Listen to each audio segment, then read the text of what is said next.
Good morning friends, good morning students. आज हम start करने जा रहे हैं cottage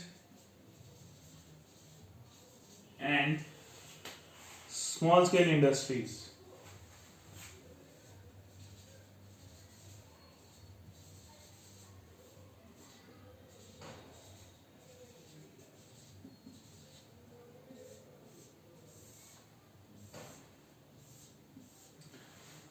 cottage and small scale industries.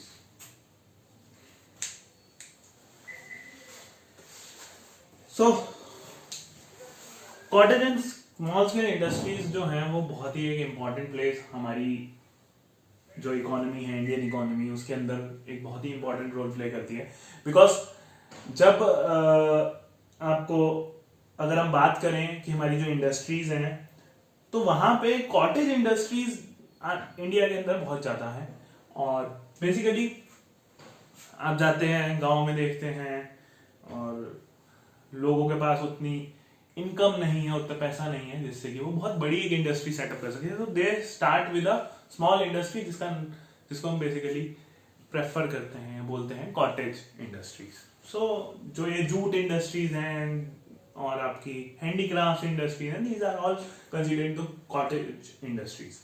ऐसी स्मॉल स्केल इंडस्ट्रीज आपकी वो इंडस्ट्री होती हैं जो बहुत ही स्मॉल सेक्टर, बहुत ही स्मॉल लेवल पे स्टार्ट करी जाती है। So these are those types of industries जो कि आपकी बहुत छोटे लेवल पे अभी स्टार्ट हुई है। ठीक है, तो आइए बढ़ते हैं। पहले हम इनको क्लासिफाई कर लेते हैं। ठीक है, टाइप्स ऑफ इंडस्ट्री देख लेते हैं।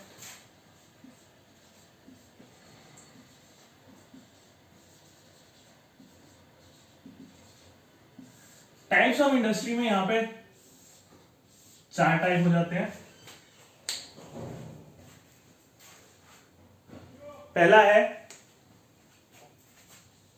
माइक्रो एंटरप्राइजेस, दूसरा है कॉटेज इंडस्ट्रीज और विलेज इंडस्ट्रीज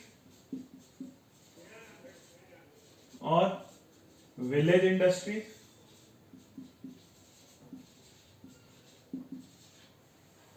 फिर आता है आपका स्मॉल एंटरप्राइजेस,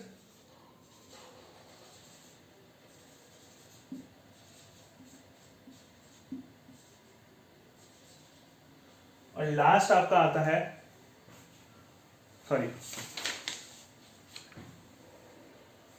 फिर आता है आपका मीडियम एंटरप्राइज और लास्ट आता है हमारा लार्ज एंटरप्राइज। सो बेसिकली यहां पे 5 टाइप्स में हमने इंडस्ट्रीज को डिवाइड कर दिया। पहला है माइक्रो, दूसरा है कॉटेज, तीसरा है स्मॉल, चौथा है मीडियम एंड लास्टली आपका है लार्ज एंटरप्राइजेस। तो सबके बारे में थोड़ा सा हम बहुत ही माइन्यूट सा इंट्रो ले लेते हैं। सबसे पहले हम बात करते हैं माइक्रो इंडस्ट्रीज की। These are also known as tiny units. हम इन्हें टाइनी यूनिट्स के नाम से भी जानते हैं। जो सबसे, अगर हम बात करें इंडस्ट्रीज में, तो सबसे छोटा जो यूनिट होता है वो आपका माइक्रो इंडस्ट्रीज ही कहलाता है। ठीक है, बेसिकली जो माइक्रो एंटरप्राइजेस है उसका हमारा जो इन्वेस्टमेंट रहता है वो रहता है इन मशीनरी एंड प्लांट, जो वो रहता है 25 lakhs अप टू 25 lakhs। कहां पे? In plant and machinery. Plant और मशीनरी जो है उसके अंदर जो हमारा इन्वेस्टमेंट है टाइनी माइक्रो एंटरप्राइजेस में या टाइनी यूनिट्स में, वो रहता है 25 lakhs। यहां तक जो आपका अगर इन्वेस्टमेंट है तो वो आपका क्या कहलाता है? Micro enterprises. या हम कह सकते हैं, अगर हम बात करते हैं सर्विस सेक्टर की, तो वहां पे रहता है up to 10 lakhs for the equipments. So basically जब हम माइक्रो एंटरप्राइजेस की बात करेंगे तो वहां पे हमारे को इन्वेस्टमेंट की जब पॉइंट ऑफ व्यू आएगा तो हमारे को ये चीज ध्यान रखनी है कि अगर 25 लाख तक का इन्वेस्टमेंट हो रहा है प्लांट एंड मशीनरी के अंदर तो ही वो एक माइक्रो एंटरप्राइज कहलाएगी। अगर इन्वेस्टमेंट इससे बढ़ जाता है तो वो कभी भी माइक्रो एंटरप्राइज नहीं कहलाएगी। दूसरी बात, अगर वो सर्विस सेक्टर में डील करती है तो इन्वेस्टमेंट होना चाहिए कितना, 10 लाख रुपए का। अगर 10 लाख से ज्यादा इन्वेस्टमेंट होता है, 10 लाख किसमें, इक्विपमेंट में, सर्विस सेक्टर के इक्विपमेंट्स परचेज करने में अगर 10 लाख से ज्यादा का इन्वेस्टमेंट होता है तो भी वो माइक्रो एंटरप्राइज नहीं कहलाएगी। ठीक है, तो ये हो गया। आगे देखते हैं नेक्स्ट है हमारा village and cottage industries. Village and cottage industries, basically village and cottage industry आपको नाम से ही समझ में आ रहा होगा कि ये जो इंडस्ट्रीज हैं these are not types of industry जहां पे हम इन्वेस्टमेंट के बेस पे इन्हें बांट सके। So these are basically industries जो कि एक विलेज फैमिली होल टाइमली या पार्ट टाइमली चला रही है। जैसे मैंने आपको एग्जांपल दिया था जूट का, जूट इंडस्ट्रीज। जो जूट इंडस्ट्रीज है वो जितनी भी इंडस्ट्रीज है बेसिकली वो इस पे डील करती हैं। आपकी जूट इंडस्ट्री हो गई, पॉटरी जो लोग बनाते हैं उनका पार्ट टाइम काम होता है, कुछ का होल टाइम काम नहीं होता है। तो ऐसे हैंडीक्राफ्ट जो हैं ज्यादातर जो आपके विलेजेस में चलते हैं, गांव में आप जाते हो वहां पे आपने देखा होगा कि दिए बनाए जाते हैं और हैंडीक्राफ्ट के कुछ प्रोडक्ट्स हैं, कोई पत्थर से नक्काशी कर रहा है, तो वो सारी चीजें जो भी वो उन्होंने काम पकड़े हुए हैं वो सारे किसमें आते हैं, कॉटेज और विलेज इंडस्ट्रीज के अंदर। तो यहाँ पे कोई इन्वेस्टमेंट ब्रैकेट नहीं है, कोई इन्वेस्टमेंट कितना करना है कितना नहीं करना है ये कुछ नहीं है, जितना भी आपका, क्योंकि विलेज में काम चल रहा है तो वहां पे इन्वेस्टमेंट का कोई भी रोल नहीं रहता। तो ये था आपका कॉटेज और विलेज इंडस्ट्री। आगे हम बात करते हैं स्मॉल इंडस्ट्री की। स्मॉल इंडस्ट्री में हमारा इन्वेस्टमेंट ब्रैकेट आ जाएगा। इन्वेस्टमेंट ब्रैकेट अभी तक हमने जो पढ़ा है यहां पे था 25 लाख का, यहां पे उससे इंक्रीज हो जाएगा, यहां पे आ जाएगा above 25 lakh up till two ₹5 crore.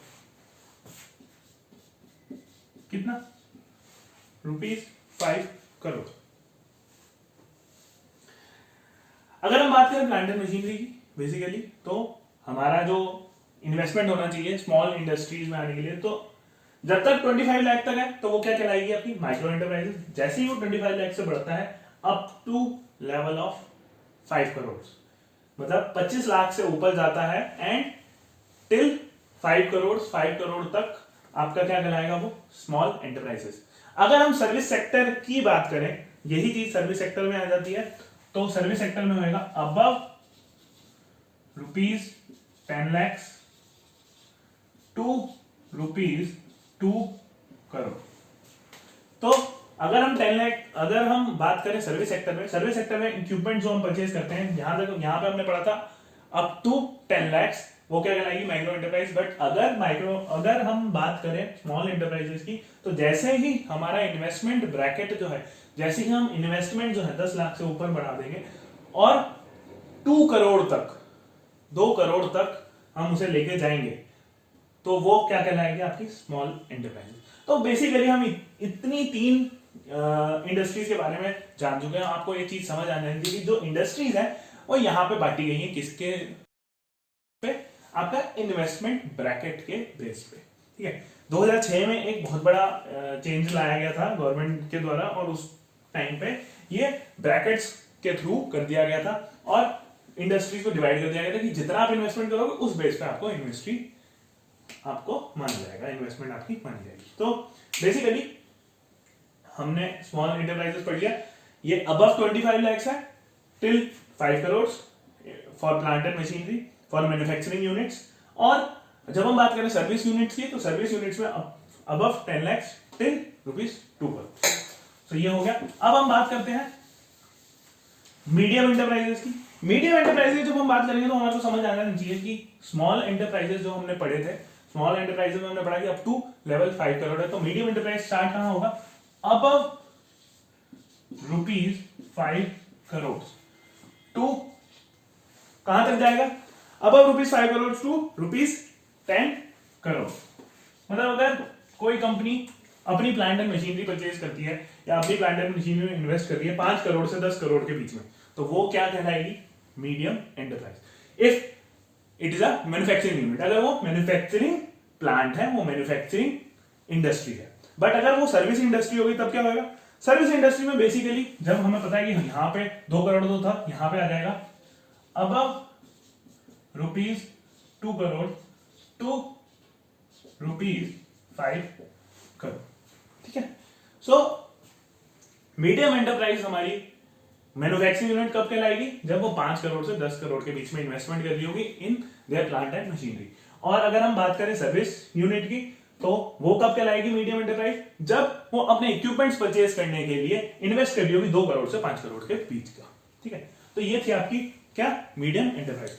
अगला है हमारा लार्ज एंटरप्राइज। लार्ज एंटरप्राइज जितना भी अमाउंट इससे ऊपर एक्सीड करेगा वो कहलाएगा सारा क्या? Large enterprise. सो अगर हम इन्वेस्टमेंट इससे एक्सीड करते हैं, अगर हम इससे इन्वेस्टमेंट अपना बढ़ाएंगे, तो जितना भी वो इन्वेस्टमेंट बढ़े चाहे कुछ भी हो, तो वो क्या कहलाएगा आपका? Large enterprise. So these are the 5 types of industries. हमारे को सिर्फ किसके बारे में पढ़ना है? हमारे को सिर्फ इन दोनों के बारे में पढ़ना है। तो हम इन्हीं पे फोकस देंगे और इन्हीं के बारे में पढ़ेंगे। तो चलिए आगे बढ़ते हैं।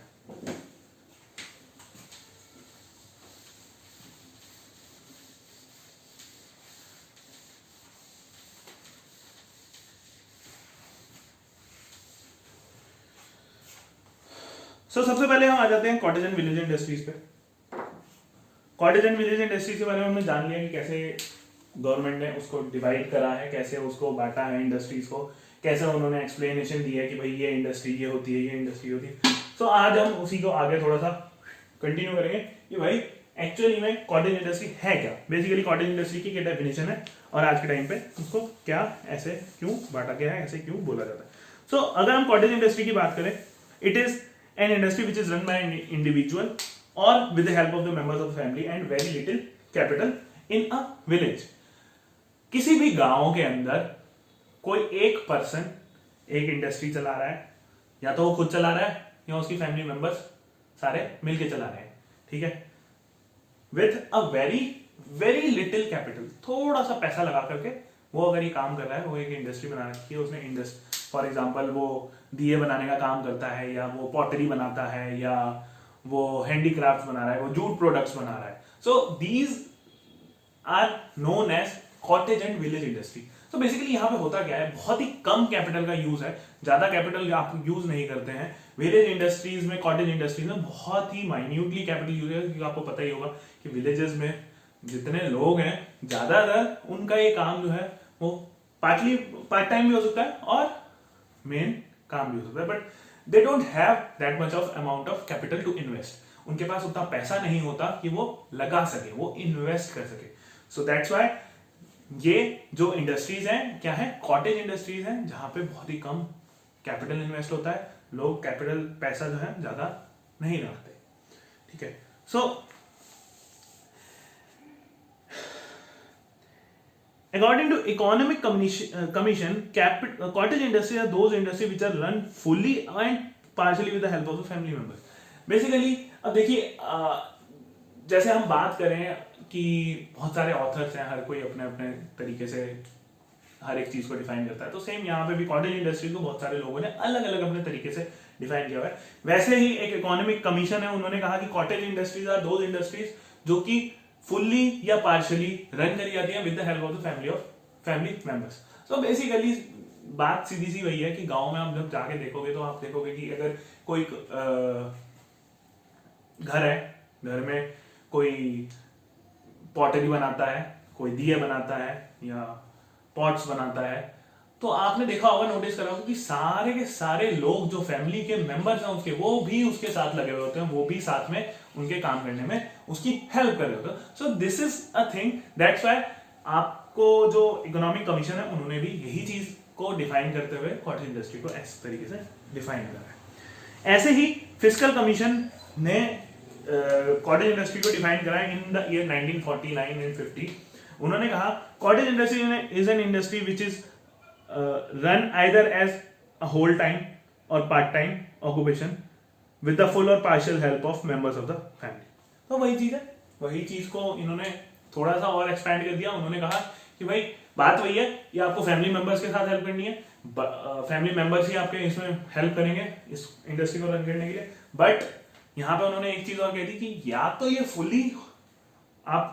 फुली ओन्ड है, मतलब बेसिकली आपका पार्ट टाइम बिजनेस नहीं है, ये फुली होल टाइम बिजनेस है, या आप कह सकते हो ये आप पार्ट टाइम बिजनेस की तरह काम करते हो। आपका मेन बिजनेस क्या है, आप मेन काम क्या करते हो, फार्मर हो आप। बट बिकॉज फार्मर्स में भी आपने देखा होगा फार्मिंग के टाइम पे भी 6 मंथ्स कई बार ही या 2 मंथ्स बीच में क्रॉप खराब हो गई या क्रॉप अभी हार्वेस्ट नहीं हुई है, तो आपका बीच में काम नहीं होता इतना।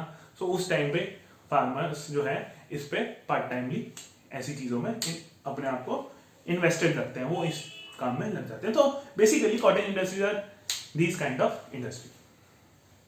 सो आई होप आपको ये समझ में आ गई होगी। नहीं समझ में आया होगा तो नीचे कमेंट्स में जरूर मेंशन करना, मैं आपको ये फिर से एक्सप्लेन कर दूंगा। दूसरी पॉइंट आते हैं, अब हम बात करेंगे स्मॉल स्केल इंडस्ट्रीज के बारे में। So small scale industries, small scale industry के बारे में हमने बेसिक नॉलेज ले ली। स्मॉल स्केल इंडस्ट्रीज को मैं अब आगे से मेंशन करूंगा SSIs। तो आप समझ जाना कि मैं SSI जब बोल रहा हूं तो उसका मतलब क्या है, स्मॉल स्केल इंडस्ट्री। तो SSIs को हमने एक्सप्लेनेशन जो करी उसमें हमने समझ लिया कि जितना भी इन्वेस्टमेंट होगा above 25 lakhs up to ₹5 crore for a manufacturing unit, जो कि मैन्युफैक्चरिंग प्लांट है आपका, मैन्युफैक्चरिंग इंडस्ट्री है जो कि कुछ बना रही है, कुछ नया डेवलप कर रही है उसके लिए, या सर्विस सेक्टर की अगर हम बात करें तो उसके इक्विपमेंट्स के लिए 10 लाख टू 2 करोड़। सो हमने ये पढ़ लिया कि जो स्मॉल स्केल इंडस्ट्रीज है उसको हमने एक इन्वेस्टमेंट ब्रैकेट से या इन्वेस्टमेंट बेसिस पे डिवाइड कर दिया कि 25 लाख से 5 करोड़ में आने वाले जितना भी आपकी मैन्युफैक्चरिंग यूनिट्स है वो सारे स्मॉल स्केल इंडस्ट्री कहलाते हैं, SSIs कहलाते हैं। सो इसी को हम आगे कंटिन्यू करते हैं, ठीक है। अब यहां पे हम बेसिक एक चीज समझेंगे बहुत बड़ी, वो है SSI और कॉटेज इंडस्ट्रीज में डिफरेंस क्या है।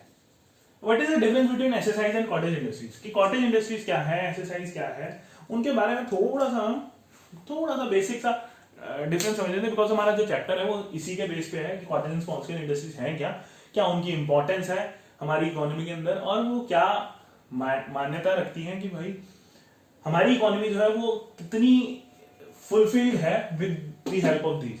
सो हमें बेसिकली इनके बारे में थोड़ा सा और फर्दर पढ़ना चाहिए। सो अभी हम पहले देखते हैं डिफरेंस क्या है दोनों के बीच में। तो आइए आगे बढ़ते हैं, डिफरेंस देखते हैं। बेसिक डिफरेंस, सबसे पहला पॉइंट रहता है कॉटेज इंडस्ट्री जो है वो मोस्टली जो आपकी मिलती है वो कहां मिलेंगी, मोस्टली आर इन विलेजेस। इस चीज को आपको समझना चाहिए कि कॉटेज इंडस्ट्रीज जो है बेसिकली वो आपको कहां पे मिल जाएंगी, ज्यादातर मोस्टली विलेजेस के अंदर। ज्यादातर आप जाके देखोगे तो विलेजेस के अंदर ही कॉटेज इंडस्ट्री सेटअप हो रखी है। बट अगर हम बात करें स्मॉल स्केल इंडस्ट्री की तो वो जो है they are very well scattered और सब जगह फैली हुई है। स्मॉल स्केल इंडस्ट्रीज क्या है भाई, मैं आज एक शहर में हूं, मैं चाहूं तो मैं भी कुछ यहां पे इन्वेस्ट कर सकता हूं भाई, है क्या 25 लाख रुपए इन्वेस्ट करने, 25 लाख रुपए आज 25 लाख रुपए जो उसकी कोई वैल्यू नहीं रह गई है। सो अगर बेसिकली मैं चाहूं तो मैं 25 लाख से 5 करोड़ इन्वेस्ट करके एक मैन्युफैक्चरिंग ब्रांड लगा देता हूं किसी भी चीज को, छोटी चीज को बनाने का, तो मेरी क्या इंडस्ट्री का नाम हो जाएगा, मेरी भी स्मॉल स्केल इंडस्ट्री में आ जाएगी। सो बेसिकली सिर्फ यही सी बात है कि जो स्मॉल स्केल इंडस्ट्री है these are very well scattered, but when we talk about the cottage industries they are mostly settled in the villages. तो ये बेसिकली विलेजेस के अंदर ही है।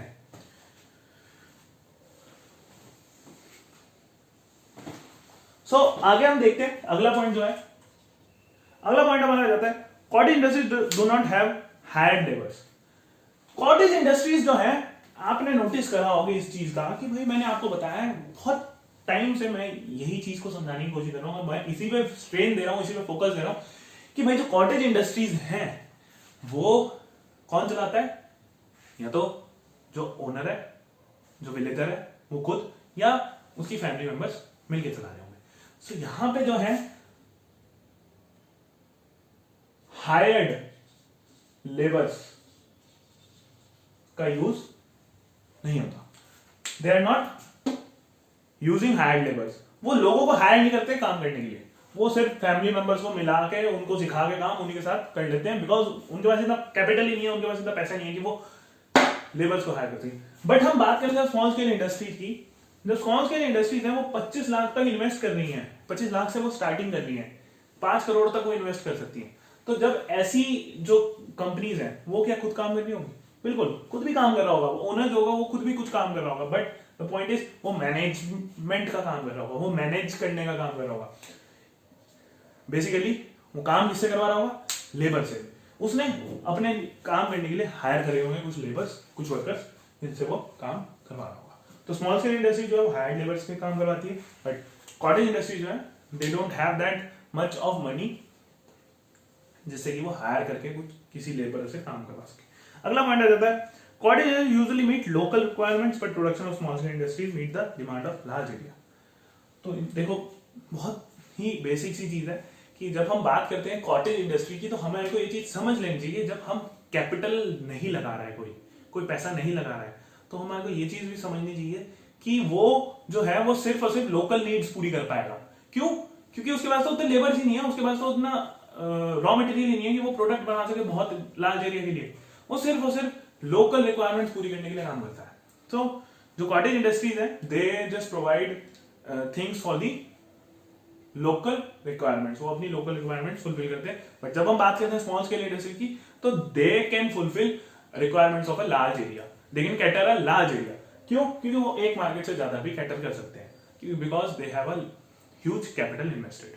तो आगे देखते हैं, अगला पॉइंट है, cottage industries are run both as full time and part time occupation but small scale industry are run as a full time occupation. Basically मैंने अभी आपको समझाई एक चीज की बहुत ही इंपॉर्टेंट, कि जो कॉटेज इंडस्ट्रीज हैं वो विलेजर्स चलाते हैं एज अ पार्ट टाइम और फुल टाइम, आप जैसे भी उसे कंसीडर कर सकते हैं। बट जब हम बात करते हैं स्मॉल स्केल इंडस्ट्रीज की, तो they are always a full time occupation. जो भी ओनर होगा वो फुल टाइम उसी पे इन्वेस्टेड रहता होगा, उसी में काम करता रहता होगा।